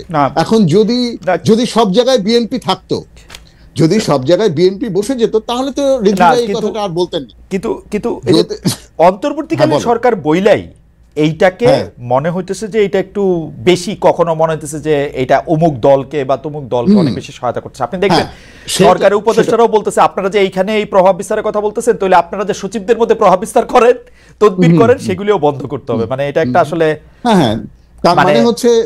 তার মানে হচ্ছে অন্তর্বর্তীকালীন সরকারের যে দলবিযুক্ততা থাকার কথা, যে দলনিরপেক্ষতা, দলবিযুক্ততা থাকার কথা, রিজভির কথা, রুহুল কবির রিজভির কথায় কিংবা বিএনপির অ্যাক্টিভিস্টদের কথায় মনে হচ্ছে যে সেই সেটার বিরুদ্ধে তারা অভিযোগটা তুলছেন যে সরকার সেরকম ভাবে, যেমন আপনি একটু আগে বলছিলেন যে আমরা দেখছি যে বাড়ি সবার চট্টগ্রাম হয়ে যাচ্ছে, এবং ধরেন এই কথাও বাজারে চাউড়াচ্ছে যে চট্টগ্রাম বাড়ি হওয়া চাকরির বাজারে এই উচ্চ পদে আসীন হওয়ার ক্ষেত্রে একটা যোগ্যতা হিসেবেও দেখা যাচ্ছে কিনা। একেবারে উপদেষ্টা পরিষদ ধরে মানুষ এগুলো বলতে শুরু করছে যে এনজিও এবং চট্টগ্রাম, আর এ বাদেও অন্যান্য নিয়োগের ক্ষেত্রে। তো এগুলো নিশ্চয়ই ঘটছে, এগুলো যে ঘটছে না তা না, কিন্তু এগুলো ঘটারই কথা। আমার মনে হয় না যে এখানে একেবারে এক্সেপশনাল কিছু ঘটছে। রুহুল কবির রিজভী যে পয়েন্ট আউট করছেন সেটা তার রাজনীতির জায়গা থেকে করছে, জামাত এবং বিএনপি তার জায়গা থেকেই লবিং গ্রুপিং করছে। কিন্তু আপনি যদি বলেন, বাস্তবতা হচ্ছে আমরা যারা বড় দলের মাৎসন্যায় দেখতে চাই না, বড় দলগুলো প্রতিষ্ঠানগুলোকে গিলে খাক, এটা আমরা যারা দেখতে চাই না, তারা কিন্তু চেয়েছিলাম যে এই সময়ে যোগ্যতর লোকজনদেরকে খুঁজে আনা হবে, দলের বিবেচনা গৌণ হয়ে পড়বে, এবং একটা লোকের দল সংশ্লিষ্টতা থাকতেই পারে, তিনি একটা দলের সমর্থক হতেই পারেন, কিন্তু সেটা গৌণ হবে, মুখ্য হবে তার যোগ্যতা। সেইটা হচ্ছে কিনা সেটা হচ্ছে কথা। আচ্ছা, আমি আপনার কাছে বরং আলাদা করে প্রশ্ন করবো সেটা হচ্ছে কিনা। আমি একটু প্রফেসর সুমন রহমানের কাছে যেতে চাই, প্রশ্নটা করে রাখি। আপনি বড় দলের মাৎসন্যায় দেখতে চান না, ছোট দলের মাৎসন্যায়কে আপনি অত বেশি মানে অপরাধ ছোট দল মাৎসন্যায় করতে পারে না খালেদ, আপনি ভুল করছেন। পারে কি পারে না, বাংলাদেশে আসলে এটা একটা মোটামুটি ভাবে সব সম্ভবের দেশ। আমাদেরকে একটু প্রফেসর সুমন রহমানের কাছে অরিজিনাল প্রশ্নের আগেই একটা প্রশ্ন নিয়ে ফিরতে হচ্ছে, কারণ অনেকেই বলছেন যে অধ্যাপক রহমান হান্নান মাসুদের ব্যাপারে আসলে কিছু বলতে চাইছিলেন, আমার প্রশ্নের তোরে হয়তো সেটি হারিয়ে গেছে, এটা যদি একটু বলতেন প্রফেসর রহমান। আপনার প্রশ্নটা ছিল হান্নান মাসুদ ইউল্যাবে, মানে উনি কোন ক্যাপাসিটিতে ইউল্যাবে এই মানে এটা করলেন? উনি কি একজন সমন্বয়ক হিসেবে উনারকে আসলে কোনো দায়িত্ব দেওয়া হয়েছে নাকি, মানে এটা ঠিকই আছে? আমি যতখানি জানি যে যখন এই ইয়েটা চলে, এই অচল অবস্থা তৈরি হয়, তখন হান্নান মাসুদ এসেছিলেন, দায়িত্বপ্রাপ্ত হয়ে এসেছিলেন, এবং এটা আসলে তখন এমন কোনো ব্যক্তিত্ব দরকার পড়েছিল যার কথা এই ছাত্ররা শুনবে। তো সেই জায়গা থেকে তাকে ডাকা হয়, তিনি আসেন এবং তিনি একটা সুরাহা করার চেষ্টা করেন। তো সেটা কিন্তু আসলে এইখান থেকে আমি যে জুলকারনাইন স্যারের আমি ওই আলোচনাটা দেখেছি, তো আমি নিশ্চিত না, আমি যতখানি জানি যে এখান থেকে আসলে এক ধরনের চাওয়া হয়েছিল, সরকারের কাছে সাহায্য চাওয়া হয়েছিল যে এই অবস্থার যাতে নিরসন হয়, এবং সেই চাওয়ার প্রেক্ষিতে আমরা আসলে হান্নান মাসুদকে দেখি। এখন এই ঘটনাটা কিন্তু আমি যদি ক্রোনোলজিক্যালি দেখি, আমি কিন্তু এইভাবে দেখেছি জিনিসটা, যে এখান থেকে ইউল্যাবের ছাত্রপক্ষ এবং ইউল্যাবের কর্তৃপক্ষ সবাই চেয়েছে যে কেউ এসে জিনিসটা সুরাহা করুক, এবং সেটা সরকারের ছাত্র সমন্বয়ক যারা বা সরকারের যারা ছাত্র উপদেষ্টা আছেন সবার কাছে আসলে আপিলটা গিয়েছে। তো ওই আপিলটা যাওয়ার প্রেক্ষিতে হান্নান মাসুদ এসছেন। তো কাজী হান্নান মাসুদ আলাদা করে নিজ দায়িত্বে এসছেন, এটা আমার কাছে বিশ্বাসযোগ্য মনে হয় না, বরং আমি দেখছি আসলে এই আলাপের প্রেক্ষিতে হান্নান মাসুদ ইউল্যাবে এসেছিলেন। মানে হঠাৎ করে না, মানে হঠাৎ করে তিনি আসেন, এবং শুধু হান্নান মাসুদ একা আসেননি, তো সেখানে আমি উমামাকে দেখেছি, উমামা এসেছেন।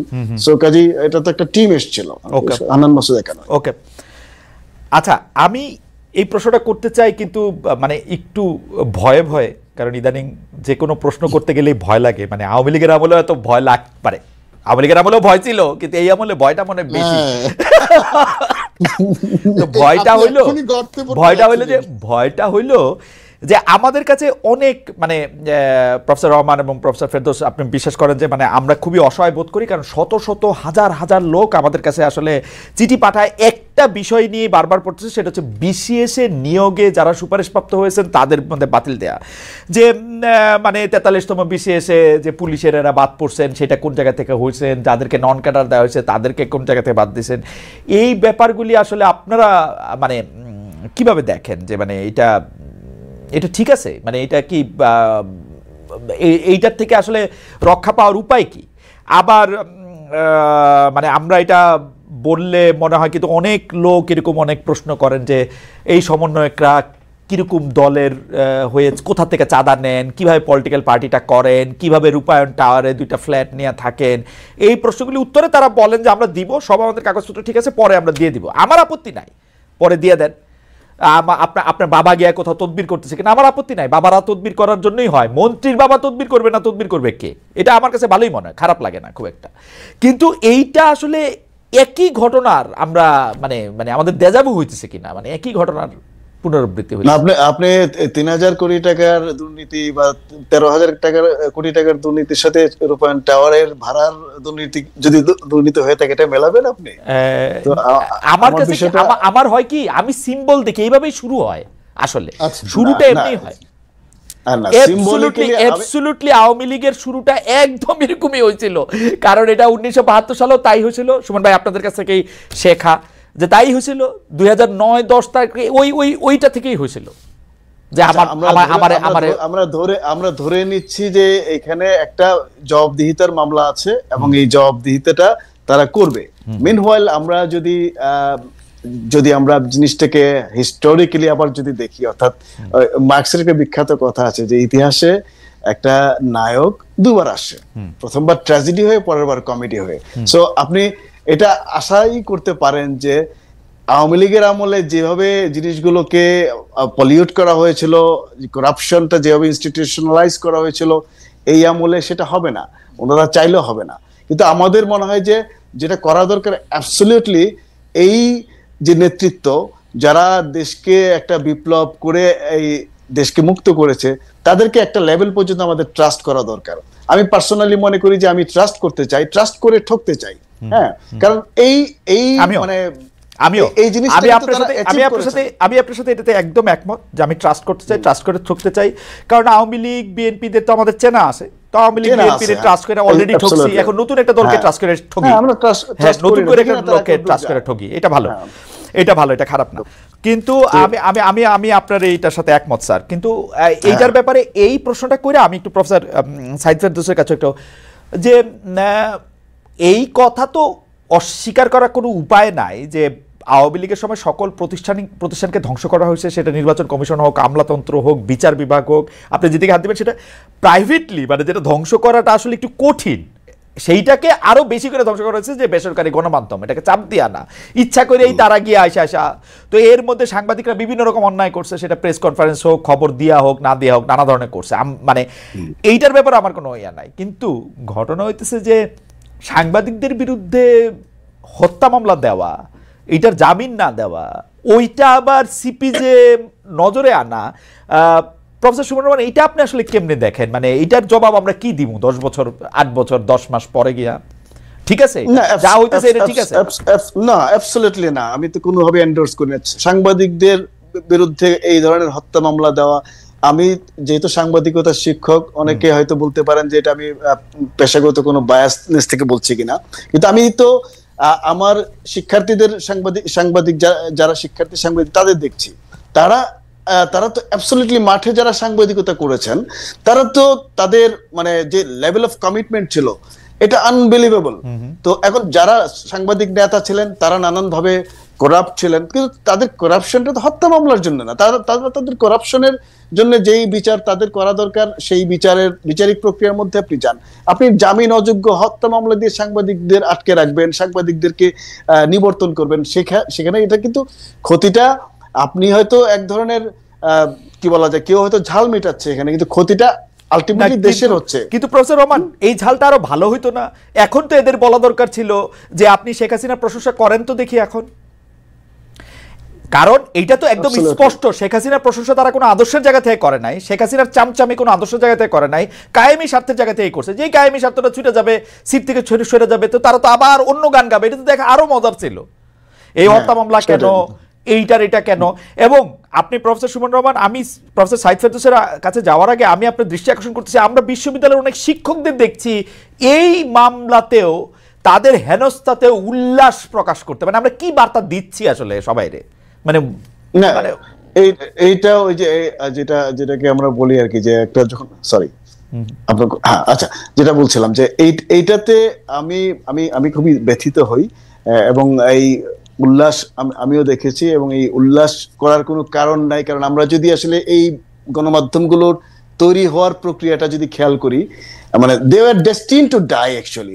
মানে এই এমন ভাবে এগুলো তৈরি করা হয়েছে, আপনি কোনো মার্কেট মেকানিজম, ডিমান্ড সাপ্লাই, কোনো ধরনের মার্কেট থেকে কোনো রকমের প্রণোদনা ছাড়া একের পর এক গণমাধ্যম তৈরি হলো কায়েমি স্বার্থ রক্ষা করার জন্য।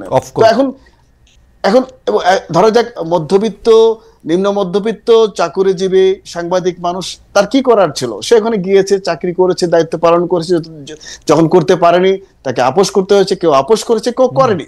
এখন আপনি অতিমানবীয় কিছু তো সবার কাছে আশা করতে পারেন না।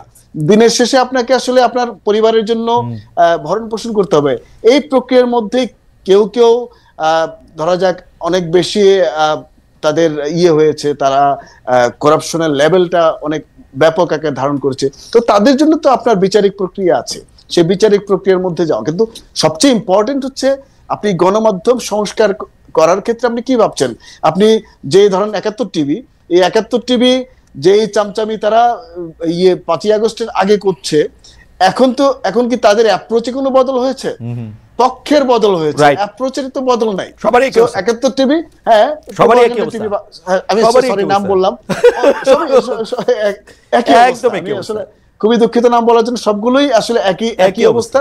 তাদের কোন রকমের বোঝাপড়া তাদের নাই, তাদের বোঝাপড়া হয়নি, তারা কোনো মেকানিজম নিজেরা সাজেস্ট করছে না। আমি মনে করি যে সাংবাদিকদের উচিত ছিল তারা নিজ থেকে তাদের একটা গভর্নেন্স তারা আসলে সাজেস্ট করতে পারতো সরকারকে, যে আমরা এইভাবে চলতে চাই, আমাদের এই প্রতিষ্ঠানগুলো এইভাবে চলবে, এই মেকানিজমে চলবে। সংস্কার কমিশন হয়তো প্রস্তাব করবে, আমরা আশা করতে পারি, কিন্তু সাংবাদিকদের দিক থেকে এটা আরো আগে রেইজ হওয়া দরকার ছিল। কারণ তারা যেভাবে কাজ করছে, আমার কাছে যেটা আশ্চর্য লাগে যে অ্যাজ ইফ কিছুই ঘটেনি, তারা পরের দিন ঠিক একই টোনে তারা রিপোর্ট করতে শুরু করেছে, খালি পক্ষটা বদল হয়েছে। তো এই জায়গাটায় আমি আরেকটু ন্যারেটিভ আশা করেছিলাম তাদের কাছ থেকে, আরেকটু বোঝাপড়া আশা করেছিলাম। এটুকুই আমার সমালোচনা।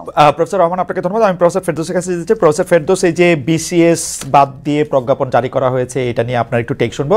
সাংবাদিকদের নিয়ে আমরা একটা টেক আপনার কাছে একটা শুনবো, যে আসলে সত্যি কথা, আমি একটি টেলিভিশনের বাংলাদেশে একটা টেলিভিশনে মোটামুটি একটু বড় দায়িত্বেই ছিলাম। আমি দেখেছি কিন্তু আসলে টেলিভিশন বা এগুলি কিন্তু আসলে অত বিজনেস কেস না, একদম উপরের দিকে না হলে এগুলি আসলে দিনের টাকাই দিনে আনতে পারে না। তো তারা সবসময়ই আসলে সরকারের বা ক্ষমতাবানের কাছাকাছি যেতে চায়, তাদের প্রিয় হতে চায়, এবং ক্ষমতা বদল হলে তারাও বদলায়। তো সেই ক্ষেত্রে তাদেরকে হত্যা মামলা দেওয়া, মানে তারা তো আসলে মানে হুকুমের দাস। As a matter of fact, professor Saeed Ferdous, professor Suman Rahman, আমি মনে করি বাংলাদেশে সবার আগে যারে একটা প্রতীকী হইলেও শাস্তি দেওয়া হচ্ছে, উনি হচ্ছে শেখ হাসিনা এবং শেখ রেহানা এবং তার পরিবার। এটা হচ্ছে একটা প্রতীকী শাস্তি দিয়ে বাকিগুলিরে ট্রাই করা উচিত। মানে বাকিদের, মানে আমার কাছে কিন্তু আসলে এটা আমি জানি না এরপরে মানুষজন, আমি মনে করি শাকিল আর জয় রূপা যে এতদিন কারাগারে আসে, আমার বন্ধু, ওরা I feel bad for them. মানে আমি মনে করি না যে এটা মানে তাদের বিরুদ্ধে হত্যা মামলা, এটা ইটস রাইট। আচ্ছা আচ্ছা, আমি একটু বলি অনেকগুলো জিনিস আসলে আপনি কিন্তু আমাকে আরো কিছু জিনিস জিজ্ঞেস করেছিলেন, আলাপের তোড়ে সেগুলো অনেক দূর চলে গেছে। একটা হচ্ছে আপনি বলেছিলেন যে আমার প্রশ্ন আপনি আমাকে ফিরিয়ে দিতে চাচ্ছিলেন, যে জামাতিকরণ প্রসঙ্গ টেনে যে যোগ্যতার ভিত্তিতে আসলে নিয়োগ হয়েছে কিনা, বা যোগ্যতার ভিত্তিতে নিয়োগ হয়েছে কিনা। দ্বিতীয় আরেকটা প্রসঙ্গ হচ্ছে যে ছোটদের মাৎসান্নয় হয়ই না, এটা আপনি বলতেছেন, ছোটদেরকে আপনি খুব ক্রিটিক্যালি দেখবেন কিনা। আর হচ্ছে না, ছোট বড় বলে কথা না, ছোটরা আপনি যদি ওই হাসানুল হক কিন্তু রাশেদ খান মেননের দিকে তাকান, তো ছোটরাও যে বড় হয় এবং ছোটরাও যে কত বড় হতে পারে সে আমরা জানি, কিন্তু তাদের এককভাবে মাৎসন্যায় তৈরি করবার সামর্থ্য থাকে না। তারা তখন মাৎসন্যায়ের অংশে পরিণত হন, বড় দলের যে হেজেমনিক যে এবং যে দখলদারিত্ব সেটার মধ্যে, হেজেমনি না আসলে ডমিনেন্সের মধ্যে তারা তার অংশ হয়ে যান। আচ্ছা হ্যাঁ, মানে আমাকে যদি বলেন, আমি তো এখন নাম বলতে পারবো না, কিন্তু আমি আপনাকে বিশ্ববিদ্যালয়গুলোর নিয়োগ সাম্প্রতিক সময়ে যা হয়েছে, প্রথম কথা আমি বলে রাখি, একটা ডিসক্লেইমার দিয়ে রাখি, যেটাকে আমি ডিফেন্ড করতে পারবো না। যদি কেউ আমাকে বলে আপনাকে কোন যোগ্যতায় দেয়া হয়েছে, তা আমি যেটা বলতে পারবো না যে আসলে আমি জানি না আমাকে কোন যোগ্যতায় দেয়া হয়েছে। কারণ নিয়োগের ক্ষেত্রে, উপাচার্য উপ উপাচার্য নিয়োগের ক্ষেত্রে কোনো নীতিমালা, কোনো মাপকাঠি, হ্যাঁ, এগুলো তো বাংলাদেশে আমরা এত বছরে তৈরি করি নাই, সুনির্দিষ্ট কোনো নীতিমালা তো ওরকম করে নাই। ফলে এবারও কোনো নীতিমালা আসলে মানা হয়েছে এটা আমি ঠিক জানি না। এখন এখান থেকে আমি এই ডিসক্লেমারের পরে আমি যেটা বলতে চাইবো সেটা হচ্ছে, আমি এখন নাম বলতে পারবো না, কিন্তু আমি আপনাকে XYZ দিয়ে বলে দিতে পারি যে হ্যাঁ, আমি জানি যে X এবং Y বিশ্ববিদ্যালয়ের ভিসি এদের ব্যাপারে জামাত সংশ্লিষ্টতার বা জামাতের প্রতি সিম্প্যাথি আছে, তাদের এই অভিযোগ আছে, কিন্তু তাদের দুজনেরই একাডেমিক প্রোফাইল ভালো বা সাইটেশন ভালো। হ্যাঁ, এইটা দিয়ে তো দেখা হয়। তো তার মানে কি? তার মানে হচ্ছে যে জামাতি হওয়া সত্ত্বেও হ্যাঁ, তার যদি একাডেমিক প্রোফাইল ভালো হয় তাহলে সেই নিয়োগ নিয়ে আসলে কথা বলবার কিছু নেই। আবার এমনও নিয়োগ হয়েছে যেখানে জামাতি প্রফেসর ফেরদৌস, যে শেখ হাসিনা সংবাদ সম্মেলনের স্টাইলে প্রশ্ন করি, সমান সমান হইলে কাকে দেয়? মানে ওই যে একটা প্রশ্ন করছিল না প্রধানমন্ত্রী সংবাদ সম্মেলনে, যে একই নাম্বার যদি মুক্তিযোদ্ধার ইয়া থেকে আর রাজাকারের ইয়া থেকে পায় তাহলে কাকে দেয়? আমি যতদূর জানি এখানে এবারে নিয়োগের ক্ষেত্রে নানান ধরনের মানুষ কাজ করেছে। আমি জানি সমন্বয়কদের ভূমিকা ছিল, আমি জানি রাজনৈতিক দলগুলো যথেষ্ট লবিং গ্রুপিং করেছে তাদের মতো করে, হ্যাঁ, এবং সংশ্লিষ্ট উৎসাহী ব্যক্তিরাও দৌড়ঝাঁপ করেছে। হ্যাঁ, তো এইটা সুতরাং সবকিছুই ছিল। তার মানে বিগত আমলে যেমনটা হয়েছে তার থেকে গুণগতভাবে একেবারে যে আলাদা কিছু হয়েছে তা না। তবে এবার অন্যান্য অনেকবারের চাইতে কিছু জায়গাতে কিছু নিয়োগের ক্ষেত্রে আমরা সত্যি সত্যি ক্রেডিবল মানুষজন নিয়োগ পেয়েছে বলে, একাডেমিক প্রোফাইলের দিক থেকে ক্রেডিবল মানুষজন নিয়োগ পেয়েছে বলে মনে হয়েছে। সেটা হচ্ছে একটা হচ্ছে আপনি যেটা সুমন দীর্ঘক্ষণ ধরে খুব ভালোভাবে বলেছেন, সুমন রহমান, সেটা হচ্ছে যে সমন্বয়কদের স্বচ্ছতা এবং জবাবদিহিতা প্রসঙ্গে আপনি যেটা বলেছেন, আমি আপনার সাথে একমত। জবাবদিহিতার ইস্যু থেকে আমাদের এক মুহূর্ত সরে যাওয়া যাবে না। কিন্তু আবার সুমন রাইটলি পয়েন্ট আউট করেছে যে ৩,০০০ কোটি টাকার দুর্নীতি বা জাহাঙ্গীরনগরের উন্নয়ন বাজেট আমরা শুনেছিলাম ১৩০০ কোটি টাকা, সেখান থেকে হঠাৎ করে রাতারাতি এটা ৩০০ কোটি টাকা ছিল প্রথমে, হঠাৎ করে রাতারাতি শুনলাম যে সরকার এটাকে কয়েক গুণ বাড়িয়ে ১৪০০ কোটি টাকা দিয়েছে। তারপরে সেই ১৪০০ কোটি টাকা নিয়ে কি হয়েছে আপনারা তো জানেন। তো ওই দুর্নীতির সাথে এই ছোটখাটো যেই সব অভিযোগ উঠছে সেইটাকে একাকার করার সঙ্গত না। কিন্তু আপনি ঠিকই বলেছেন যে আমাদের জবাবদিহিতার বিন্দু থেকে এক বিন্দু সরে আসার কোনো সুযোগ নাই। এবং এটাও আমি সুমনের সাথে এবং আপনার সাথে একমত যে এমনকি এই সমন্বয়কদের ক্ষেত্রে আমরা এখনো বাজি ধরতে রাজি আছি। এছাড়া আমাদের কোনো উপায় নাই খালেদ। আমরা যে গণ অভ্যুত্থানের মধ্যে দিয়ে যে জায়গায় এসে দাঁড়িয়েছি, এই সরকার হেরে যাওয়া মানে, এই সমন্বয়কটা হেরে যাওয়া মানে আমরাও হেরে যাওয়া। এটা যদি তারা বোঝেন। এখন স্কোর কি প্রফেসর ফেরদৌস? হেরে যাওয়া মানে এখন কোন স্টেজে আছে? 0-0 আমি ড্র, সমন্বয়ক এগিয়ে আছে, সরকার এগিয়ে আছে। আমি সত্যি প্রথম চোটে যে উচ্ছ্বাস ছিল সেই উচ্ছ্বাস স্তীমিত হয়েছে, সেটা হবারই কথা। অনেক জায়গাতে আমার তো সবচাইতে বড় দুঃখের এবং হতাশার জায়গা মনে হয়, আমারই মনে হয়, আর যারা ভিকটিম তাদের কি মনে হয়, আহত পরিবারগুলো যে যথেষ্ট, আহত মানুষজনরা যে যথেষ্ট চিকিৎসা পায়নি, ঠিকঠাক মতো চিকিৎসা, যে জুলাই আগস্টে চিকিৎসা পায়নি, এটা বিরাট ব্যাপার। স্যার এটা কেন পায় নাই আসলে? মানে এটার মধ্যে কি ঝামেলা? মাত্র ২,০০০ লোকের চিকিৎসার ব্যবস্থা করতে পারতেছে না, ৪,০০০ লোকের, ৫,০০০ লোকের, ২০,০০০ লোকের, এটা রাষ্ট্র। সেটা সত্যিই আমার প্রশ্ন। এবং এইখানে এইটার মধ্যে প্রফেসর ইউনূস কইতেছে টাকা আছে, সব আছে, সবকিছুর ব্যবস্থা আছে, কোথায় গিয়া আটকাইছে? কোথায় গিয়া? এবং শেখ হাসিনা আটকায় রাখছে দিল্লি থেকে। জুলাই ফাউন্ডেশন আহত মানুষজনদেরকে টাকা বিতরণের ক্ষেত্রে যে অদক্ষতা দেখিয়েছে সেটা নিয়েও বিরাট কথা আছে। কিন্তু খালেদ, আর একটা গুরুত্বপূর্ণ জায়গা আমরা মিস করে যাচ্ছি। ৬০০ মানুষ না কতজন মানুষ, হ্যাঁ, সেনাবাহিনীর নিরাপদ আশ্রয় তখন দিয়েছিল। এরপরে আমরা দেখলাম রাঘব বোয়ালদের বেশিরভাগ অংশ পালিয়ে গেল। এর দায় কে নেবে বাংলাদেশে? আমরা কেন প্রশ্ন করি? ডক্টর ইউনূস নেবে। ডক্টর ইউনূসের সাথে কথা বলে ছাড়ছে ওদেরকে। না না, আমি এটা লিখে দিতে পারি প্রফেসর সাইদ ফেরদৌস, আমি এটা লিখে দিতে পারি। এটা ডক্টর ইউনূসের মতামত ছাড়া সেনাবাহিনী পক্ষে ছাড়া সেনাবাহিনী কি আসে যায়? না, আমাকে খালেদ বলতে দেন, আমাকে বলতে দেন। নিশ্চয়ই, মানে আপনি যদি তথ্য থাকে আপনি বলবেন, কিন্তু যদি আন্ডারস্ট্যান্ডিং আপনার বোঝাপড়ায় ডক্টর ইউনূস, আমি তো বলবো যে সেনাবাহিনীকে আমার প্রথম জিজ্ঞেস করতে হবে। জিজ্ঞেস করেন যে সেনাবাহিনী, হ্যাঁ, আমি কি করছি এখানে? আমি তো জিজ্ঞেসই করছি না, সেনাবাহিনী তো উত্তর দিচ্ছে না। মানে আমাদের জিজ্ঞেস তো ডক্টর ইউনূস কি করতে হবে? আমরা তো ডক্টর ইউনূস সিভিলিয়ান। সেনাবাহিনী আমাদেরকে, স্যার আমি বলি, সেনাবাহিনী আমাদেরকে একটা আইএসপিআর থেকে তথ্য দিছে যে আমাদের কাছে ৩০০ জন ছিল। জি স্যার বলেন। আসেন খালেদ, আমি সবাই মিলে ডক্টর ইউনূসকে জিজ্ঞেস করি। কিন্তু খালেদ, গুরুত্বপূর্ণ হচ্ছে যে আমরা বিচারের আওতায় আনতে পারছি না কেন? আমরা এখনো ঠিকঠাক মতো বিচার শুরু করতে পারছি না কেন? আমরা কেন হত্যা মামলা, কেন আপনি সাংবাদিকদের ক্ষেত্রে হত্যা মামলা বলছেন, শাকিল রূপার ক্ষেত্রে হত্যা মামলার কথা বলছেন, আমি তো বলবো যে ওই ইয়ের ক্ষেত্রে হত্যা মামলা, সাকিব আল হাসানের ক্ষেত্রে হত্যা মামলা। আমি মনে করি যে হত্যা মামলার জন্য দায়ী, যে হত্যা মামলার, যার উপরে হত্যা মামলা বর্তায়, সে অবশ্যই হত্যা মামলা হবে, হত্যা মামলা তার ক্ষেত্রে রুজু করা হোক। কিন্তু যার ক্ষেত্রে প্রযোজ্য না তার ক্ষেত্রে এটা দেওয়ার কি মানে?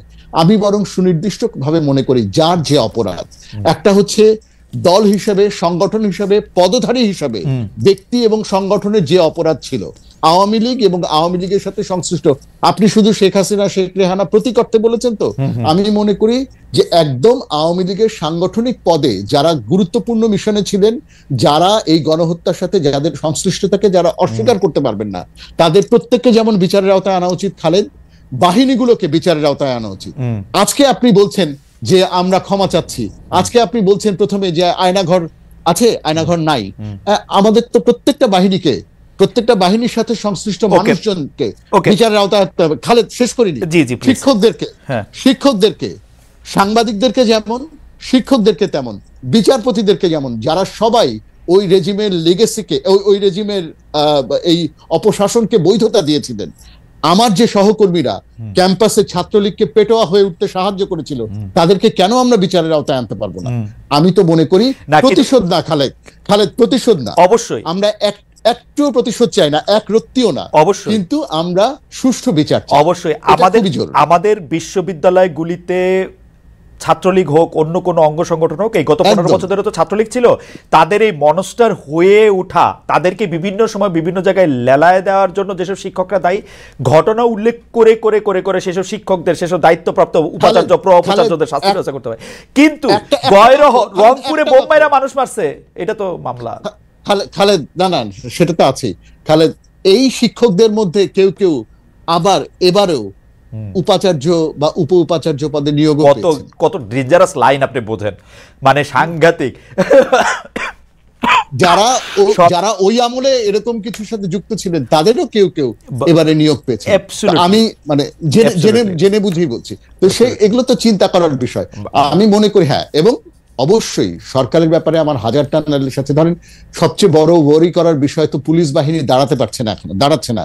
সেনাবাহিনী ঠিক মতো কাজ করতে পারছে কিনা, সেগুলো যেমন, হ্যাঁ, সেনাবাহিনীর আগস্টের আগের ভূমিকা এবং পরের ভূমিকা ইত্যাদি ইত্যাদি। কিন্তু স্যার, আমাদের একদমই সময় একদম শেষ। আমরা একটু প্রফেসর রহমানকে একদম শুনতে চাই। আপনি অনেক বড় প্রেক্ষাপটে একটা বলেছেন, আমাদের নতুন কোনো প্রশ্ন নাই। প্রফেসর রহমান, যেসব বিষয়গুলির ক্ষেত্রে আসলে প্রফেসর ফেরদৌস আঙ্গুল তুলেছেন, অর্থাৎ আহতদের চিকিৎসা, যারা আসলে সত্যিকার অর্থে দায়ী তাদের বিরুদ্ধে মামলা করা, এখনো প্রশাসন সহ অন্যান্য নানা জায়গায় বিগত সরকারের নানা ক্ষমতার চিহ্ন থেকে যাওয়া, সেনাবাহিনীর পক্ষ থেকে পিক এন্ড চুজ করা, 3 জনকে ধরা 37 জনকে ছেড়ে দেওয়া, বা 37 জনকে ধরা 3 জনকে ছেড়ে দেওয়া, এগুলো তো আসলে প্রশ্ন করতে হবে। মানে এখন আমরা প্রশ্ন কার কাছে গিয়ে করবো?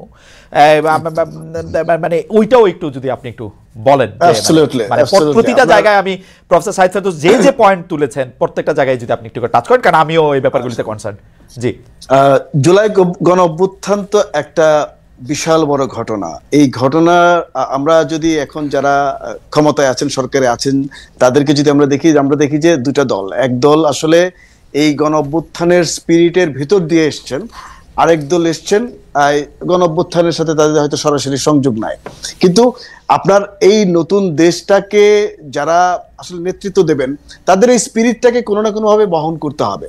যদি তিনি বহন করতে না পারেন, তিনি আসলে বুঝবেন না যে কাজটা কিভাবে করতে হবে। এবং তাহলে যারা এখন স্পিরিট নিয়ে এসছেন, তাদের মধ্যে ভুল হচ্ছে, তাদের হয়তো ম্যানেজমেন্টের অদক্ষতা দেখা যাচ্ছে, দেখবারই কথা।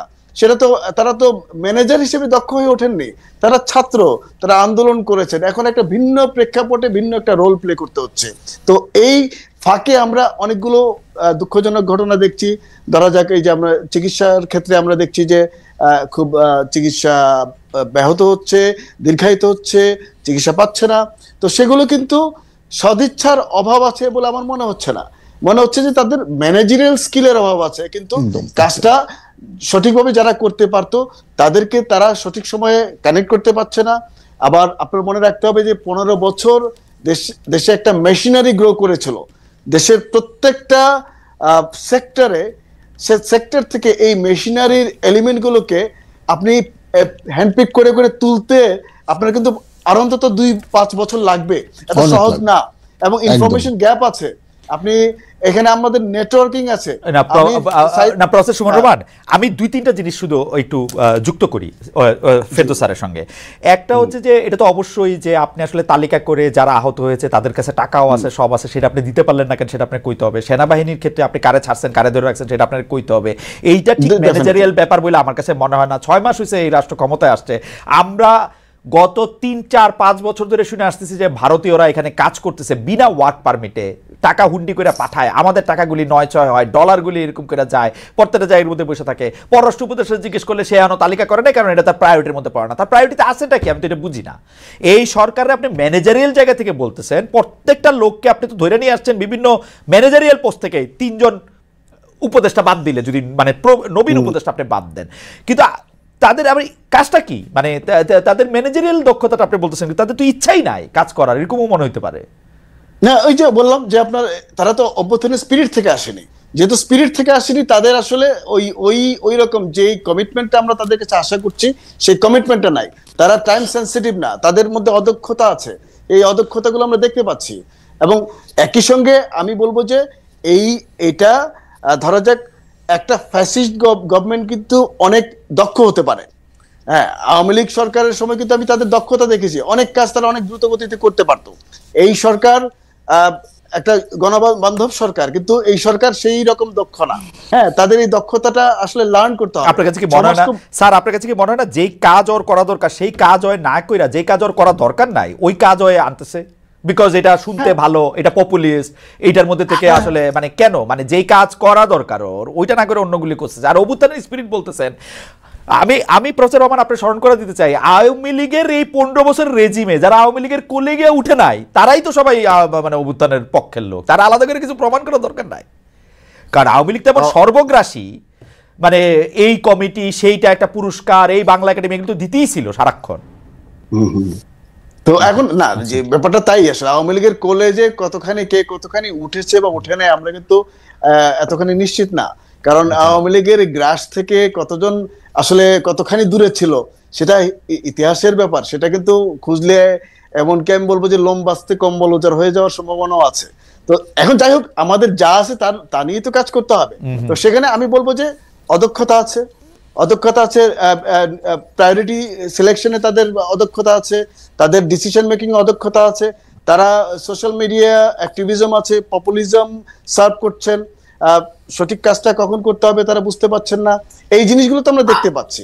এখন এইগুলোর সমালোচনা আমরা করে যাচ্ছি, গণমাধ্যমে করে যাচ্ছি, ব্যক্তিগত যোগাযোগে, সাংগঠনিক যোগাযোগে করে যাচ্ছি, করে যতখানি ঠিক করতে পারি, এছাড়া তো কিছু করার নেই, আমাদের হাতে তো আর কোনো অপশন নাই। আচ্ছা, আমাদের হাতে 1 মিনিট সময় আছে, সেই 1 মিনিট সময়ের মধ্যে আপনাদের দুজনের কাছ থেকে 30 সেকেন্ড উত্তর চাই। অনেকেই বলতেছেন যে আচ্ছা চামচামি কি ফৌজদারি অপরাধ, যেমন আমাকে বলতেছেন যে আপনিও তো এখন আওয়ামী লীগের বিরুদ্ধে অ্যাক্টিভিজম করতেছেন, ইউনূস সরকারের পক্ষে চামচামি করতেছেন, এটা আপনার বিরুদ্ধে কি ফৌজদারি অপরাধ হবে কিনা, এটা নিয়ে আমি একটু 30 সেকেন্ড শুনতে চাই প্রফেসর ফেরদৌসকে, 30 সেকেন্ড শুনতে চাই প্রফেসর রহমানকে এবং শেষ করে দিতে চাই। প্রফেসর ফেরদৌস, চামচামি ফৌজদারি অপরাধ কিনা? না, আমি এই ধরনের কথার মধ্যে ঢোকার কোনো মানে না, আমাকে বলছে আপনার রাজনৈতিক অবস্থান, আপনার পার্সপেক্টিভ বদলাতে পারে।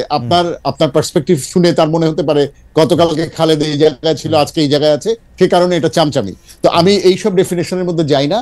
শুধু খালেদ, আমি এই সুযোগটাকে ব্যবহার করব, এই সরকারের একটা অদক্ষতা হচ্ছে রাজনৈতিক শক্তির সাহায্য না নিতে পারা, রাজনৈতিক শক্তির সাথে যোগাযোগ তৈরি করতে না পারা। আরেকটা বড় ব্যর্থতা হচ্ছে বহুত্ববাদী রাজনীতির কথা ছাত্র সমন্বয়করা বলছেন, কিন্তু তাদের আচরণে অনেক সময় বহুত্ববাদের বিরোধী অবস্থান দেখা যায়। আদিবাসীর ক্ষেত্রে, তৃতীয় লিঙ্গের ক্ষেত্রে, পাঠ্য বই পুস্তক পরিবর্তনের ক্ষেত্রে যে আন্দোলন হলো, সেখানে কিন্তু আমরা ছাত্র সমন্বয়কদের পরিষ্কার বহুত্ববাদী অবস্থানকে প্রমোট করতে দেখি নাই। এটা আমার কাছে আশঙ্কার জায়গা মনে হয়। প্রফেসর সুমন রহমান, আপনি যদি শেষ কথা একটু বলেন। আমরা অ্যাবসলিউটলি, আমি মনে করি যে সরকারটা বহুত্ববাদী হওয়ার কথা ছিল। সরকারটা এই একটা সুযোগ ছিল যেখানে আমরা আসলে একটা প্লুরালিস্ট সোসাইটি তৈরি করতে পারতাম, একটা খুবই রেসপন্সিভ ডেমোক্রেসি তৈরি করতে পারতাম। সেই সুযোগটা আমরা নিচ্ছি না, বরং যেটা আপনি প্রথমেই বলেছিলেন যে আসলে এখনো কথা বলতে যেন আমার আগের চেয়ে বেশি ভয় কাজ করছে। কেন বেশি ভয় কাজ করছে? কারণ এখন যার বিরুদ্ধে কথা বলবো তাকে আমি ভালোবাসি, আগে যার বিরুদ্ধে কথা বলতাম তাকে আমি এতটা ভালোবাসতাম না, বলে আমি তার বিরুদ্ধে আমি যেতে পারতাম সহজে। এখন তো সমস্যা হচ্ছে যে আমি আমার প্রিয়জনের বিরুদ্ধে কথা বলতে যাচ্ছি, এই জন্য ভয়টা বেশি কাজ করছে। তো এই ভয়ের সুযোগটা তারা যেন না নেন, তারা যেন আমাদের এই স্নেহ বা এই শ্রদ্ধাটাকে তারা আপহোল্ড করেন এবং সেই অনুযায়ী আমাদেরকে তাদের বিরুদ্ধে দাঁড়াতে না দেন আর কি। আমরা আগে সরকারের আমলে দেখতাম হচ্ছে প্রমাণ আমাদের চোখের সামনে যে এস আলমের বিরুদ্ধে কোনো কথা বলা যাবে না, একটা কি প্রসিডিউরাল জিনিস ধরে কোর্ট মানা করে দিল, হাইকোর্ট। আর এখন আমরা দেখতে পাই ইশারা, ফ্ল্যাটের ভাড়া দেয় নাকি, গাড়ি ভাড়া দেয় নাকি, কে দেয় না দেয়। এটা আপনি ঠিকই বলছেন। আপনাদের দুজনকে অনেক ধন্যবাদ। মানে শিক্ষকদের সঙ্গে কথা বলে যেরকম অনেক বিষয় জানা যায়, পরিষ্কার হওয়া যায়, সেইটা আপনারা দুজন অনেক বেশি করে আমাদের বলেছেন এবং দর্শকরাও নিশ্চয়ই উপভোগ করেছেন। দর্শক, আমরা আগামী অনুষ্ঠানে আসবো।